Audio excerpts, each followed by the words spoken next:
Jawaharlal Nehru visited a mental hospital when he was prime minister. Jawaharlal Nehru പ്രധാനമന്ത്രി ആയിരിക്കുമ്പോൾ അദ്ദേഹം മാനസിക ആശുപത്രി സന്ദർശിക്കുകയുണ്ടായി.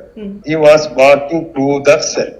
അദ്ദേഹം ഇതിലൂടെ നടക്കുകയായിരുന്നു, സെല്ലിലൂടെ ഇങ്ങനെ നടക്കുന്നത്, looking for everyone's details. ഓരോരുത്തരും ക്ഷേമകാര്യങ്ങൾ അന്വേഷിച്ചുകൊണ്ട് അദ്ദേഹം സെല്ലിലൂടെ ഇങ്ങനെ നടക്കുകയായിരുന്നു. നെഹ്റു പറഞ്ഞു, if you have any problem, നിങ്ങൾക്ക് എന്തെങ്കിലും പ്രശ്നങ്ങൾ ഉണ്ടെങ്കിൽ യു ഷുഡ് ടെൽ, നിങ്ങൾ എന്നോട് പറയുക. ഞാൻ ഇന്ത്യയുടെ പ്രധാനമന്ത്രിയാണെന്ന് പറഞ്ഞു. A person who heard this said that when I came, I am the president of America. അപ്പൊ ഒരാൾ പറഞ്ഞു ഞാൻ വന്ന സമയത്ത് ഞാൻ അമേരിക്കയുടെ പ്രസിഡന്റ് ആയിരുന്നു പറഞ്ഞാണ് വന്നത്. If you stay here for A few days, താങ്കൾ ഇവിടെ കുറച്ച് ദിവസം നിൽക്കുകയാണെങ്കിൽ all your illness will go away, താങ്കളുടെ എല്ലാ പ്രയാസങ്ങളും എല്ലാ അസുഖം മാറും. And you will be normal, താങ്കൾ എന്തായാലും സാധാരണക്കാരായിട്ട് ഇവിടുന്ന് പോകാം.